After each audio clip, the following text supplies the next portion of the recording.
டேய், நானே பெரிய நடிகன்.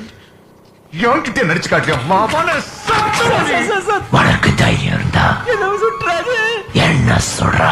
பெருமாள் சத்தியமா அந்த 5 கொலையும் எந்த தப்பு பண்ணதே நான் தான்.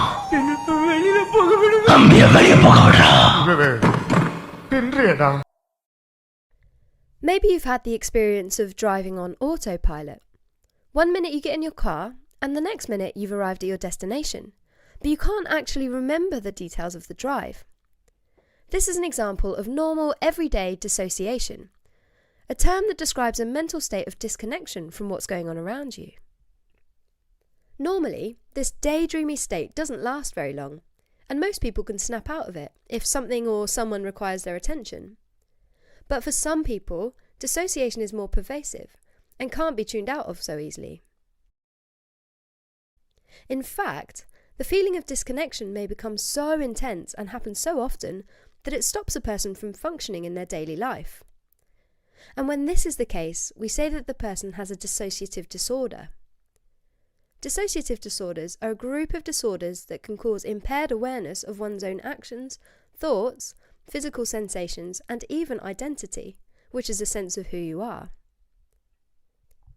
Dissociative disorders tend to stem from trauma, usually early childhood abuse or neglect, and are thought to be a way of adapting to negative feelings and experiences. Dissociative disorders are divided into 3 main types: depersonalization derealization disorder, dissociative amnesia, and dissociative identity disorder. Each of these disorders falls along a spectrum of severity, with depersonalization derealization disorder being the least severe end of the dissociative disorders, dissociative amnesia falling somewhere in the middle, and dissociative identity disorder being the most severe. Typically, individuals with more severe dissociative disorders may have elements of less severe ones as well. With depersonalization derealization disorder, depersonalization refers to a feeling of detachment from oneself, your own person, while derealization refers to a feeling that the world around you isn't fully real. Those with the disorder often feel as if they're watching themselves from the outside, maybe watching a movie about their life. They might feel emotionally or physically numb, or have a weak sense of self. Individuals with depersonalization derealization disorder might speak in a deadpan manner with little emotion, and have trouble forming relationships. In severe cases, a person may have trouble recognizing familiar places, people, or objects, and this can make it hard to learn new tasks. Other symptoms include an altered sense of time, where things seem to move too fast or slow, brain fog or lightheadedness, and being prone to rumination and anxiety. Dissociative amnesia is when a person blocks out or forgets important personal information that most people would remember for a lifetime, like where they lived as a child or what their mother looked like. Dissociative amnesia can be divided into 4 types: localized, generalized, systematized, and continuous. Most people with dissociative amnesia have localized amnesia, meaning they have trouble recalling a traumatic event. Sometimes the memory loss is broader and includes months or years surrounding the event. Generalized amnesia is where a person can't remember any of their past, even non-traumatic parts. The onset of generalized amnesia can be sudden, stress-induced, and may be accompanied by a dissociative fugue, meaning a temporary period of disorientation and wandering or travel. In a fugue state, a person may be confused about who they are, or they may believe that they're someone else. They may also temporarily lose deeply ingrained skills.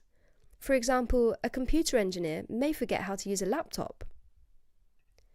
In systematized amnesia, a person only forgets a category of information which is in some way associated with a trauma, like forgetting everything about a certain person or a specific location, even if it was a significant part of their life. And finally, continuous amnesia happens when a person forgets each new event after it happens and retains nothing but the present moment, a bit like the fish Dory in the film Finding Nemo. And continuous amnesia doesn't always relate back to psychological trauma. The third type of dissociative disorder is dissociative identity disorder, which used to be called multiple personality disorder. Dissociative identity disorder can be broken down into two types: covert dissociative identity disorder and overt dissociative identity disorder. By far the most common type, covert dissociative identity disorder occurs when a person experiences sudden and dramatic shifts in the way they perceive, think, or feel, as if they've taken on characteristics of a different person or people. Some people with covert may hear that person's voice and feel that it's speaking to them. Those with covert dissociative identity disorder are usually aware that their experience is unusual, and may feel disoriented and powerless to understand their moods and behaviour. On the other hand, those with overt dissociative identity disorder outright assume two or more distinct identities, sometimes called personalities or alters. The identities are distinct because they tend to talk and act differently than the original person. They may have opposing tastes or political views, be different ages, genders, or nationalities. These alternate identities completely take a person's body and mind, suppressing all other identities temporarily. Those with overt dissociative identity disorder aren't always aware that this is happening, and may report forgetting whole portions of their day. They may find groceries that they can't recall buying, or discover injuries to their body that they can't recall getting.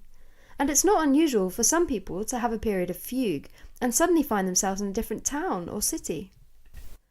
Having overt dissociative identity disorder can potentially endanger the person, especially if one identity engages in self-mutilation or risky behaviour. The prevalence of suicide among those with the condition is very high, with almost 3/4 attempting suicide at least once in their life. Diagnosing dissociative disorders can be tricky, and some of the symptoms can be seen in substance intoxication, especially of hallucinogens like LSD and dissociative drugs like PCP and ketamine. Other causes include seizures, brain trauma, as well as chronic conditions like dementia. Psychiatric conditions like anxiety disorder can cause an impaired sense of identity, time, and sensation, especially during a panic attack. But these symptoms usually last minutes to hours, whereas with dissociative disorders, the symptoms can persist for years. Finally, bipolar disorder and schizophrenia can also cause dramatic mood swings, mimicking dissociative identity disorder. But while these depressive or euphoric moods can last for a week, the change in personality in dissociative identity disorder only lasts for minutes to hours each time. Treatment for dissociative disorders typically involves psychotherapy, so people can process the trauma safely. In the case of dissociative identity disorder, the goal of therapy is to facilitate fusion of identities, where a person's personality states are integrated and the person feels more whole. Alright, as a quick recap, dissociative disorders often develop as an attempt to adapt to severe or prolonged trauma. Falling on the least severe end of the spectrum, depersonalization derealization disorder is due to a disruption in the normal perception of events. Falling in the middle of the spectrum, dissociative amnesia is due to disruption in memory. And falling on the most severe end of the spectrum, dissociative identity disorder is due to a problem with having a single complete identity.